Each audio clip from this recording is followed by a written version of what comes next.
আসসালামু আলাইকুম। আমার আপু আর ভাইয়ারা সবাই কেমন আছেন? আশা করি ভালো আছেন। অনেক দিন ধরে আপনাদের সাথে ভিডিও শেয়ার করতে পারছি না, তাই মনটা অনেক খারাপ। বিশেষ করে আপনাদের ভাইয়া বা আমি ঘরের সবাই অনেক অসুস্থ। যেহেতু এখন সিজনটা পাল্টাচ্ছে, গরমও না শীতও না, কতক্ষণ গরম লাগে কতক্ষণ ঠান্ডা লাগে, এই জন্য কিন্তু ঘরে ঘরে সবার জ্বর ঠান্ডা কাশি লেগেই রয়েছে। আর আজকে তেহারি রান্না করব গরুর মাংস দিয়ে। এই যে আমি মাংসটাকে সাদা করে রান্না করে নিতেছি। যেহেতু আপনাদের ভাইয়া অসুস্থ, উনি তেহারি খেতে চাইছে, তার জন্য রান্না করতেছি। আরেক চুলায় ভাজি রান্না করতেছি রাত্রে রুটি খাওয়ার জন্য। আমরা রাত্রে সবাই রুটি খাই। যেই কথা বলতেছিলাম, যেহেতু এখন আবহাওয়াটা কিন্তু ভালো না, ঘরে ঘরে সবাই আমরা অসুস্থ। কি করব, যেহেতু সামনে শীতকাল এখন, এই জন্যই সবাই অসুস্থ হচ্ছে। বিশেষ করে বাচ্চারা কিন্তু অনেক অসুস্থ হয়ে যাচ্ছে। এখানে আমি কলমি শাকটা বসিয়ে দিছি। শাক খেতে আমার খুব ভালো লাগে।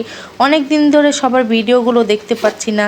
অবশ্যই চেষ্টা করব সবার ভিডিওগুলো দেখার জন্য। সবাই আমার ভিডিওগুলো দেখবেন, ভালো লাগলে লাইক কমেন্ট শেয়ার করবেন। এই যে আবারও হসপিটালে যাচ্ছি আপনার ভাইয়াকে নিয়ে। এই যে আমি একটু ভিডিও শ্যুট করলাম আপনাদের জন্য। যদি ভালো লেগে থাকে অবশ্যই